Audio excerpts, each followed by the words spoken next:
Veremos ahora lo que se denomina diseño principal. En este esquema vemos, solamente para recordar, las 4 fases del proceso de diseño. La primera es la clarificación de la tarea, ya la vimos. La segunda es el diseño conceptual, la cual termina en las soluciones fundamentales o conceptos de solución, lo cual acabamos de ver. Y ahora pues veremos lo que se denomina el diseño principal, que parte, ¿no?, de los conceptos de solución o soluciones fundamentales y termina con los denominados a veces diseños o planes, ¿no?, o planos, perdón, detallados. Esta es una traducción particular que le estamos dando al término en inglés, el cual en inglés se denomina Embodiment Design.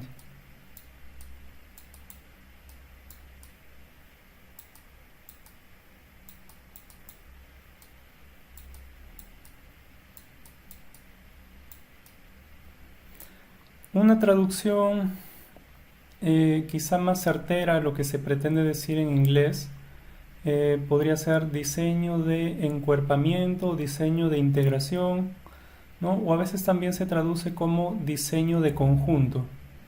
Yo voy a manejar ambos términos, ya sea diseño principal o diseño de conjunto, para hacer referencia al Embodiment Design.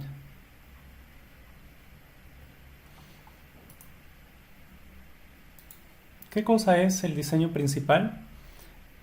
En términos generales, cuando se habla de diseño principal o de Embodiment Design, se habla de dos tipos de diseño. Por un lado, lo que se denomina el diseño de forma, es decir, determinar con precisión cuáles son las formas que van a tener los componentes ya establecidos cuando establecimos la solución fundamental, la cual surgió luego de la matriz morfológica, ¿no? Ahí hay componentes.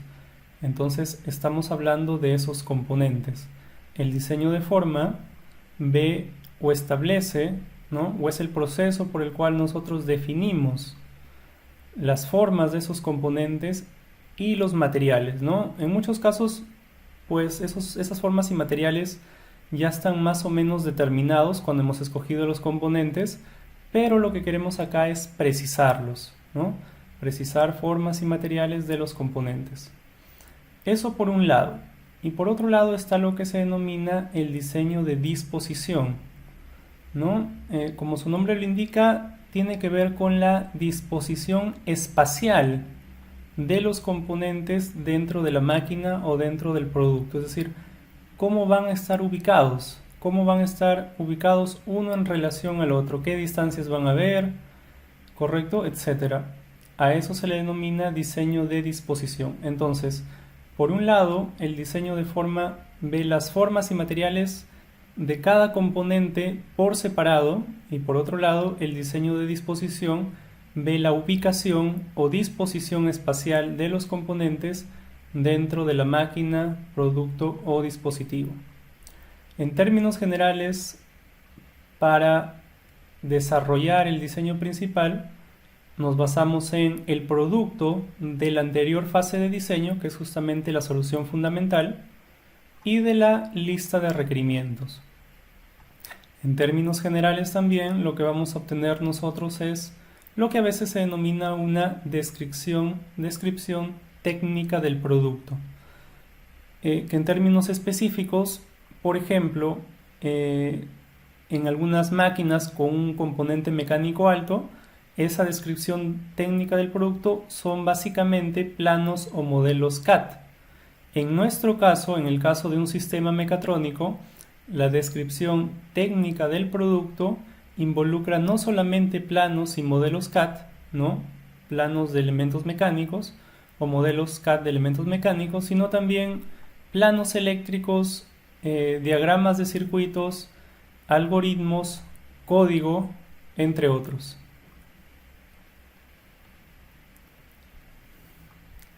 El libro texto que estamos utilizando propone o plantea una secuencia de pasos que nos pueden ayudar a desarrollar el diseño principal, donde se distinguen dos resultados, ¿no? Por un lado, lo que se denomina el diseño preliminar, que son justamente, es una descripción técnica del producto, pero preliminar, y por otro lado, el diseño definitivo, que es una descripción técnica del producto, pero definitiva, en el sentido de que se están optimizando o detallando o mejorando, ¿no?, los diseños o el diseño preliminar. Bien, brevemente vamos a describir cada uno de estos pasos.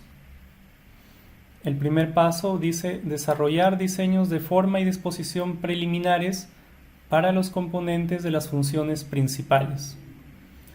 Es decir, primero, tal como habíamos visto nosotros en algún momento en la estructura de funciones, hay funciones principales y hay funciones auxiliares. Nosotros, en las fases que hemos estado describiendo, vamos a estar principalmente enfocados en las funciones principales. Eso con el objetivo principalmente de no distraernos con mucha información. Entonces, lo que se hace usualmente es dejar las funciones auxiliares para después. ¿Correcto? Entonces, todo lo que hemos visto hasta el momento para funciones, es solamente para funciones principales. Bien, teniendo los conceptos de solución o soluciones fundamentales, se desarrollan diseños de forma y disposición llamados preliminares para aquellos componentes de las funciones principales. Luego de eso es que recién buscamos soluciones para las funciones auxiliares, de la misma forma como lo hicimos para las funciones principales, es decir, mediante una matriz morfológica, evaluadas mediante o viendo las combinaciones mediante matrices de compatibilidad, etc. Todo lo mismo que habíamos visto nosotros anteriormente, ahora lo hacemos para las funciones auxiliares. Lo que hacemos ahora es, a lo que teníamos por acá, integrar o sumar esas soluciones encontradas para las funciones auxiliares. Y se desarrollan diseños de forma y disposición detallados para todos los componentes, ¿no?, incluyendo los componentes o las soluciones encontradas para las funciones auxiliares. Bien, también como siempre, como debe ser constante durante el proceso de diseño, se hace una evaluación, en general técnica y económica, ¿no? Técnica en el sentido de que la máquina o la propuesta que estamos desarrollando cumpla con la funcionalidad, ¿no?, con los requisitos que debe tener la máquina, y económica, pues, que cumpla también con requisitos, pero requisitos del tipo económico. A partir de ahí se obtiene lo que se denomina un diseño preliminar, el cual muchas veces es sometido a un proceso de optimización o mejora, ¿no?, o búsqueda de errores, el cual no vamos a detallar más nosotros, y también en muchos casos se desarrolla la denominada lista de partes o una lista de partes preliminar.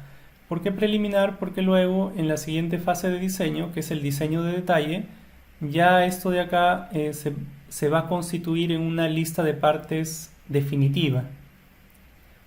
Por eso es que acá se habla de lista de partes preliminar y documentos de producción preliminares. Ambos elementos, la lista de partes o lista de elementos y los documentos de producción, los vamos a comentar cuando veamos la siguiente fase, que es la fase de diseño detallado. ¿Correcto? En esta fase de diseño principal, que es la que estamos viendo, solamente se ven estos elementos, pero hasta un nivel preliminar.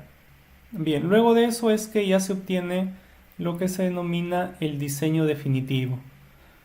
¿Qué es el diseño definitivo? Pues son planos o modelos CAD, planos eléctricos, diagramas eléctricos, código, algoritmos, ¿no?, más concretamente software. La etapa de diseño principal involucra muchos cálculos, ¿no? análisis computacionales como análisis de elementos finitos o la construcción de prototipos.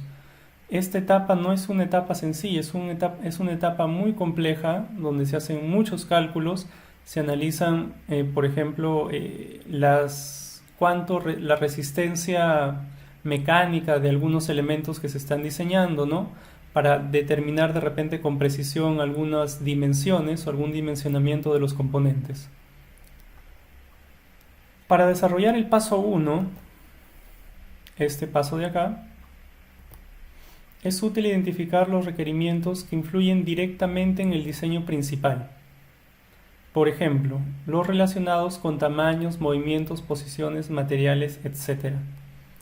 El diseño principal, como comentamos por acá, tiene que ver principalmente, valga la redundancia, con formas, materiales, ubicación espacial.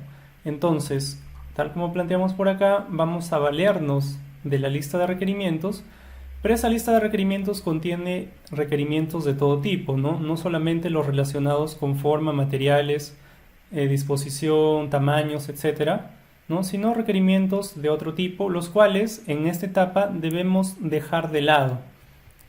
Tal como dice acá, debemos identificar o enfocarnos en requerimientos que influyan directamente en el diseño principal. Por ejemplo, justamente los relacionados con tamaños, movimientos, posiciones y materiales. Estos ítems, ¿no? O estos elementos son justamente los que nos interesan cuando nosotros hacemos un diseño de forma o hacemos un diseño de disposición.